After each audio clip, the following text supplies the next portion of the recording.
Okay, it's going. So, I want to talk about what you saw tonight. We went to see Free State of Jones with Matthew McConaughey, and I can't pronounce the girl's name. The African sister. We'll just keep talking. It was about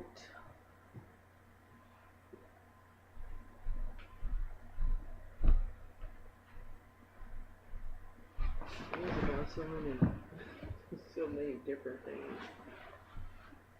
I guess the main message was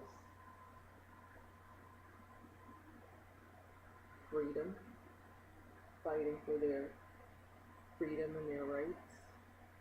And it was 1863. Mm-hmm. Yeah, in 1863. Well, at least that's where the movie started. Mm-hmm. Um, I didn't know the story before seeing the movie.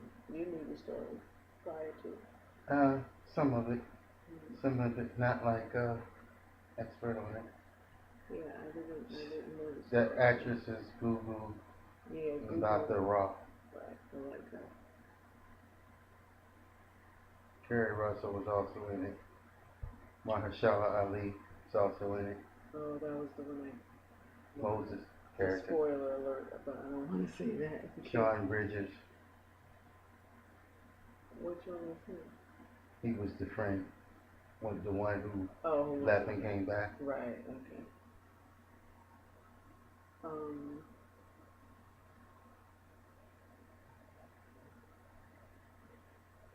Sometimes it's hard to watch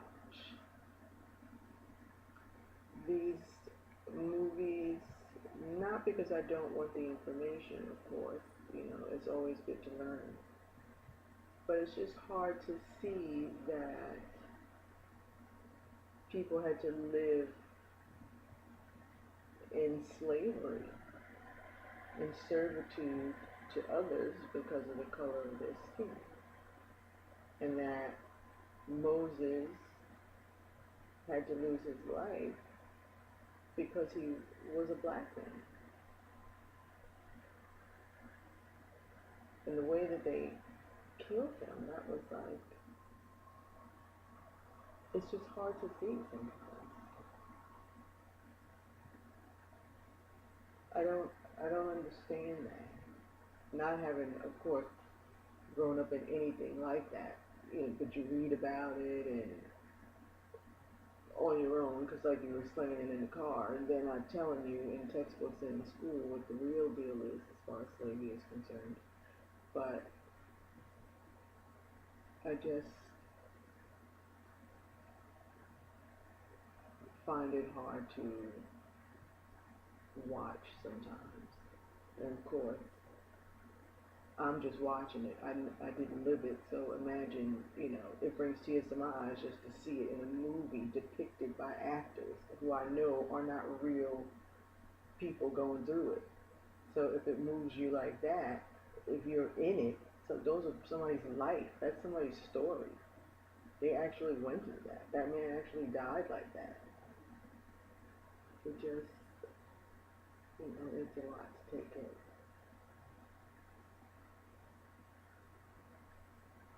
For a woman, I think maybe for you, it affects you even more. As a black man watching that.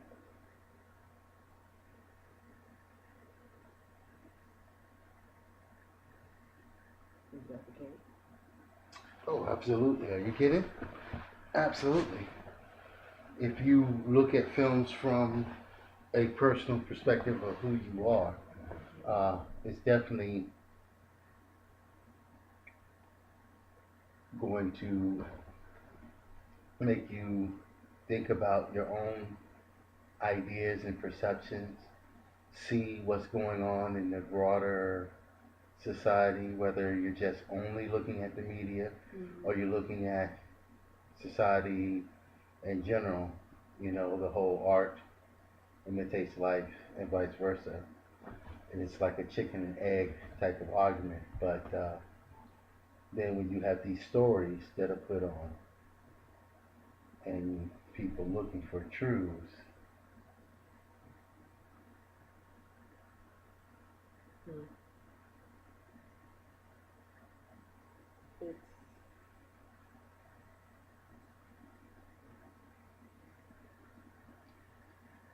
I thought the Matthew McConaughey character was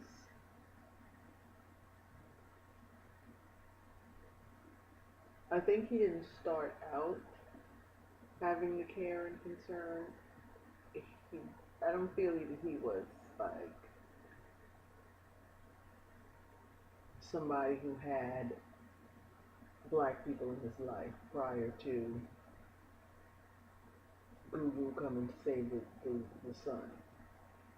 And that relationship helped him open up other relationships with the other black people once he got to the camp and they were helping him since he was a deserter. I didn't get the feeling that prior to that interaction that he knew black people. well, first off, if you were, regardless whether you were a slave owner or not, as a white man in the South, you knew black people because there were, whether you want to go by historical records or you just want to go by common sense, there are more black people in the country than it was white people. There were more black people in the South than it was white people Mm-hmm. because, again, you have only a few white people controlling the plantations, but you've got hundreds and thousands of slaves in every little pocket of the place. That's why the brutality and inhumane treatment and other things and methods they use to continue such fear. And what does Dr. Anderson always talk about? Meritorious manumission, or basically getting favors Mm-hmm. for helping them keep order by telling on each other, All right. ratting on each other, giving away hiding places, telling who's strategizing or planning things, and telling on people who were planning to revolt or run away, all of that kind of stuff. Mm-hmm. So he wasn't unfamiliar with that in those realities because he talked about it, but he talked about it from what you would gather was a poor white man's mentality of, well, I don't own any slaves, Mm-hmm. so I'm not really a part of this Despite. bigger Mm-hmm. social system that we're so-called fighting for Right. between the Union and the Confederacy. He wasn't making out any better by being white in that section of Mississippi because he was poor, family didn't have any money, and they were farmers. So it was like, we don't have a plantation, we're not necessarily overseers or this or that, we're just poor white folk. I like the line in there. Very simple when the white guy was telling the black guy to get away from the pig that they were eating. And he said, he called him a nigga. He said, get away. That's not for you, nigga. Put that back. And he's like, and you ain't a nigga. Like you doing the same shit I'm doing. I'm doing it for my family at least. You doing it for what? Yeah. Nothing. Well, their notions were doing it, and of course, that particular person wound up being the traitor who wound up being hung by the people. Mm-hmm. Um, they did a great Hollywood job of showing that once you become a turncoat, you don't have the favor of anyone, that they're just going to treat you the way they want. And what they were really doing was putting it in a way that they felt they could reach the modern day audiences of the whole David and Goliath thing, of these rich, powerful people doing and having their disputes, and sometimes it gets into war and bloodshed, that the children and families of the poor wind up being the fodder and the people who fight those battles out. The privileged don't have to deal with that, and that's everything, every war, every major campaign, every time there's some ugliness to deal with. Okay, the rich people will get poor people to go and do the dirty work for them because they feel like, well, I'm rich, I'm privileged, or I'm smart, I'm this, I'm that. And most of the time, it's not so much that they're smart, it's that they've been so called educated because they've had the resources to go to certain places. Most of the people who are very smart, more genius like, wind up poor and desolate. A lot of folks don't believe that because they're under the misconception that being smart is a way for you and that you're going to become wealthy behind that. But that's not the truth. Okay, you can look around, you can look at some of the wealthy people that are touted out, and they are nowhere near as smart as some of the professors and other people around who are working for peanuts in different institutions, hoping to get some kind of tenure so they can get some kind of pension or retirement and just live their life out.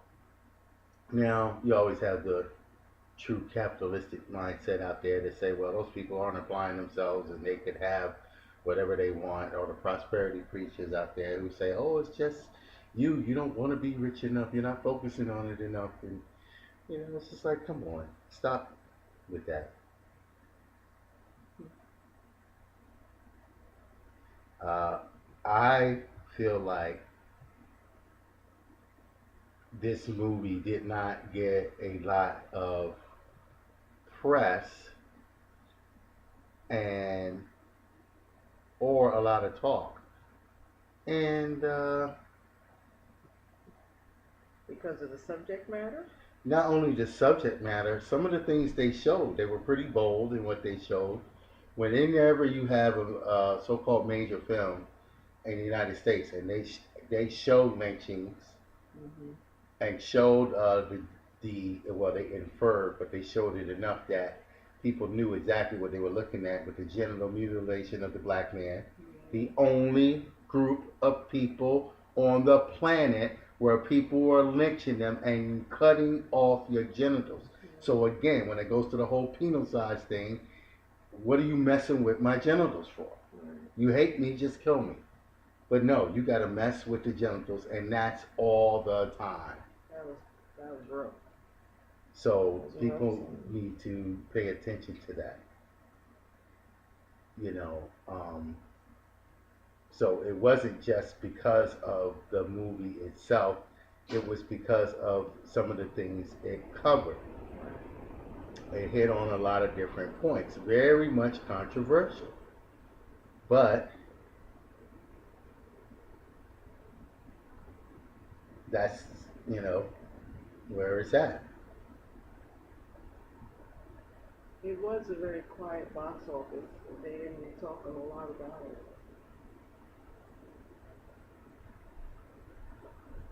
Not at all.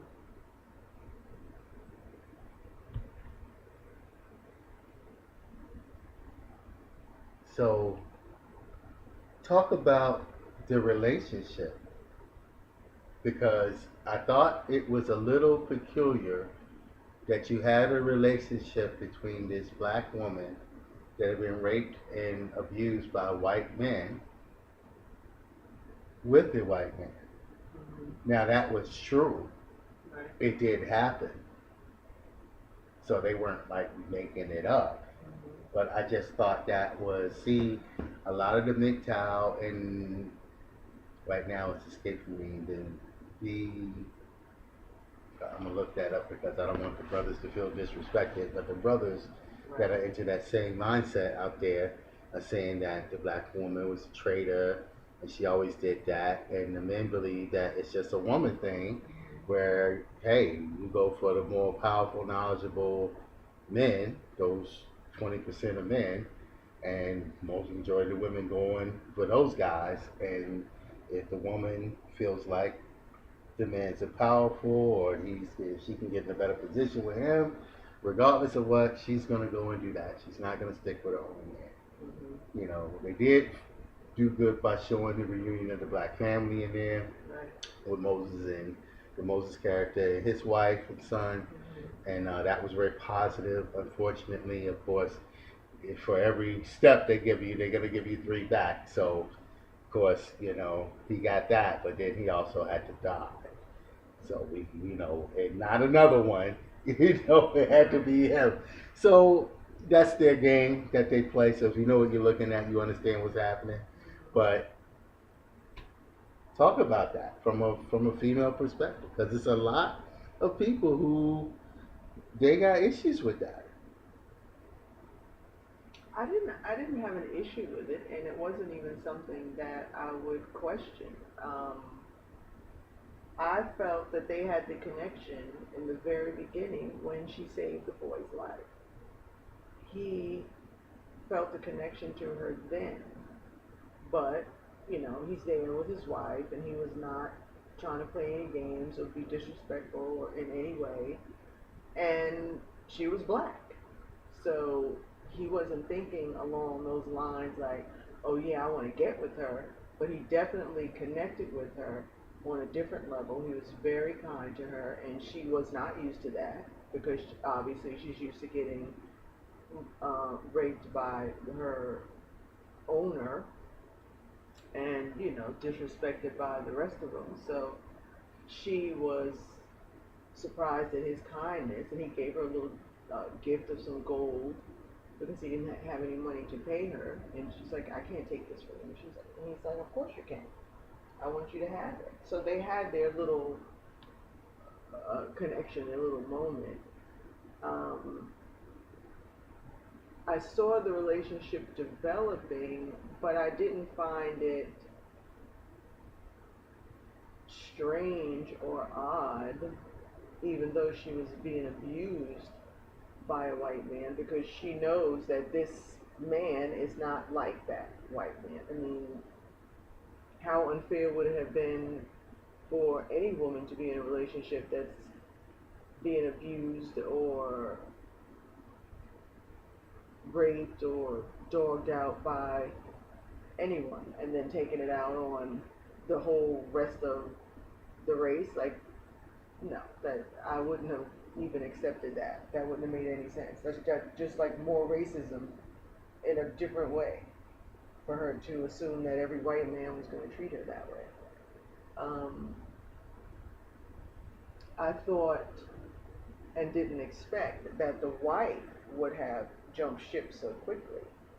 I mean, she didn't give it a second. She was tired of him, going off in his crusades and always wanting to help and always wanting to put his nose in other people's business to, help Okay, them solve their problems. why do you say it like that? Like uh, him putting his nose in other people's business Because when that's how she saw it. okay, that's it. Okay, I get That's you. exactly how she saw it. She didn't see it as him being, let's help our neighbor, love your neighbor like you love yourself. I mean, that's just what he was doing. He wanted to help other people. He didn't want them to be taken advantage of, but she didn't see it that way. She felt that he needed to mind his business. Well, how did you take that? I took it as her just trying, I guess, to protect her little home life, and I can understand the concern because of tumultuous times. She didn't want her husband to get caught up in no shit and end up being, lynched himself because he was a deserter. It wasn't like he was innocent in it. So I get that she didn't want him to be out there, but if you know that's the spirit of your man to help other people, he's not going to stop doing that.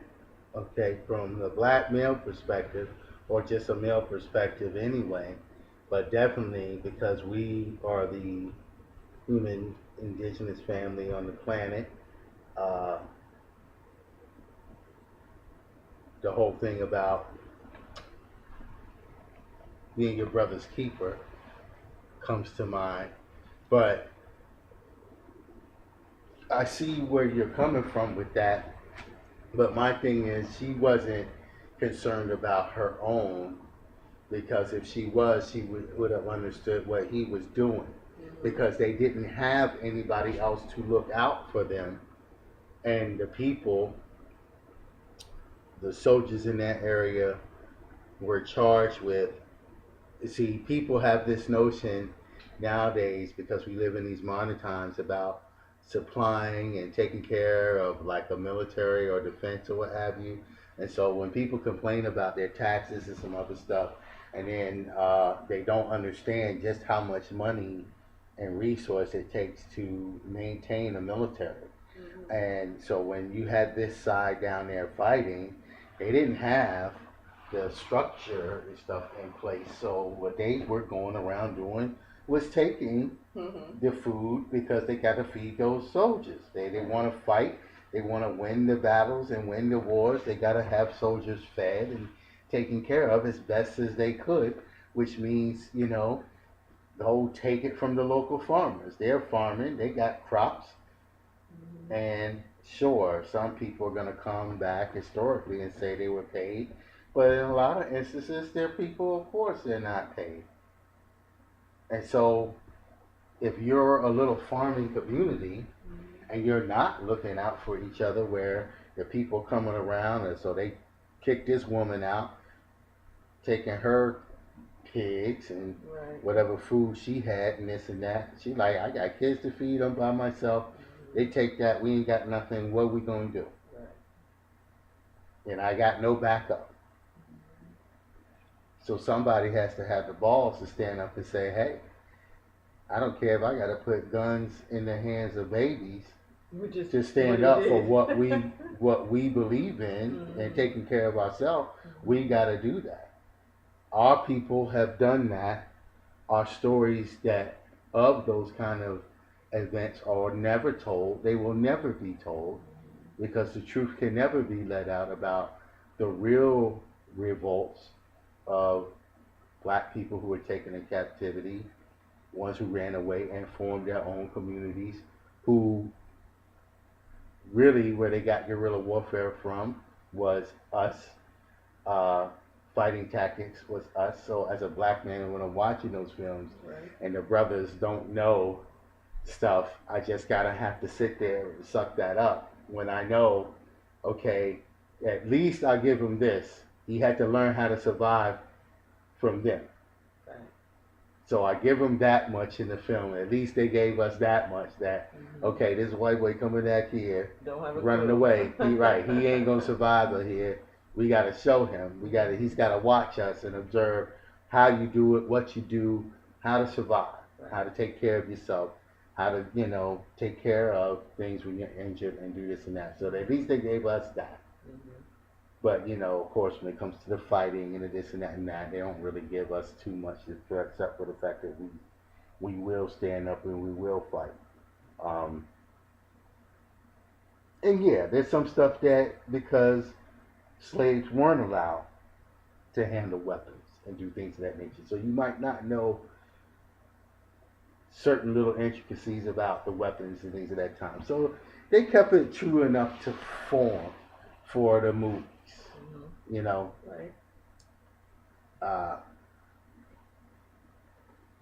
so that was good. And then I liked how they showed the fact that even when you get away, they've done so many inhumane things to you that it's going to stick with you for life. Like, even if I get away, I'm free tomorrow. The fact that I've been lugging around this thing on my freaking shoulders and neck. He asked me, like, can you even sleep? Like that. Yeah, that thing was crazy. To keep me from running away, they put this on me. And the brother that was branded in his face. Like, what you gonna do, cut your face off? So, brand you in your face. So wherever you go, for the rest of your life, we know what's going on. Yeah, and every time you look at yourself in the mirror, you see that. So, all kinds of things.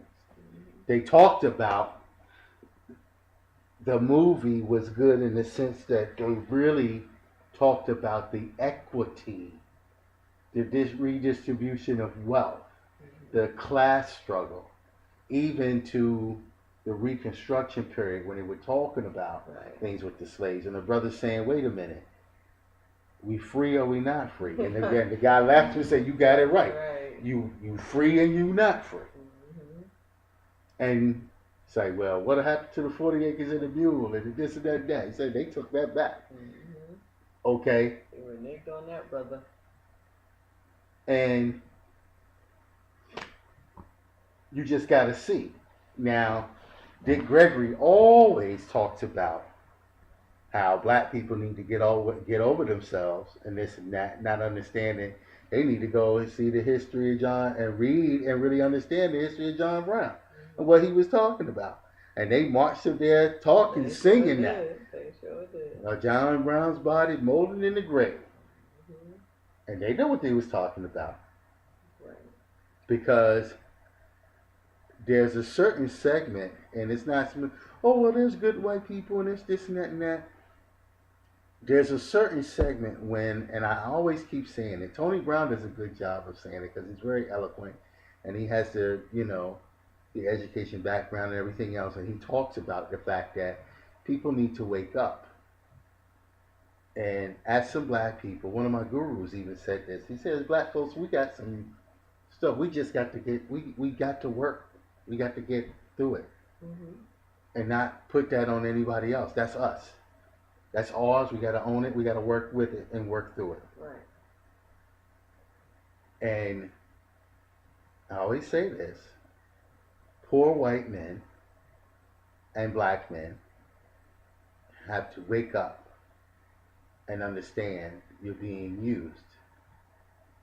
The women definitely need to wake up and spur the men into doing what they know the men need to be doing to affect the changes that they want. I'm like Dr. Jewel. How can you as another mother, another woman on the planet, see the inhumane treatment and the things being done to these other children? These are children. Mm-hmm. These are other mothers. How can you, in the name of you having a job or you wanting some good things or I want the good life, allow that kind of treatment to go on? You're another woman. You're watching another woman's child being treated the way you do, where she was talking about being at the court and watching the things go on with the prisons. And like, how did these women be involved in that and not go to the men that you're with, that you're sleeping with, that you're performing tricks for, that you're doing different things with, and say, hey, you need to get together with some other men and change this shit. Right. And if you can't do that, then you can't be with me. Mm-hmm. Spike, again, he had the opportunity, he came close in the Chirac movie, but they let that BS controversy get out of control, let them dumb thugs talking about, oh, well, he disrespected my city. I wish. All the black veterans need to get together that really believe in some good stuff for yourself and go show them what, okay, if you want to play this kind of game, let's play this kind of game. You want to throw down your guns and this and that, you want to get down, you really want to be hardcore, let's get hardcore. Let's see who's going to really take it out. Right. I just need 10 hardcore brothers that did their military time, that's ready. Mm-hmm. I ain't talking about the ones flying the drones and shit either. I'm talking about the ones that, pounding sand, you got the scars and you got the, the bad feet and everything else from back in the day doing what you had to do. Mm-hmm. And, we can take them little squads, one for every major black city. Say, okay, you want to play this game? You're going to play it with us. And let's see. Mm-hmm. But see, people not serious. They love to talk that game. Again, some of us, we're too much like zealots. We're like Peter. They love to, people love to read that Bible. You got to turn the other cheek and be passive. I don't really think so. If you really understood what them zealots was about. But, people don't really want to understand what they're reading. Okay, because it's people who, when they're serious about what they're about, you're not going to mess with them. That's the truth. Um, but we don't want to digress into that. We want to talk about the other parts of the movie. Um, what did you think about when the wife came back? Because you talked about, I didn't think she would roll out so quick. Yeah, She got tired. she just jumped ship and took her son and Hold on a sec. Hold on a sec.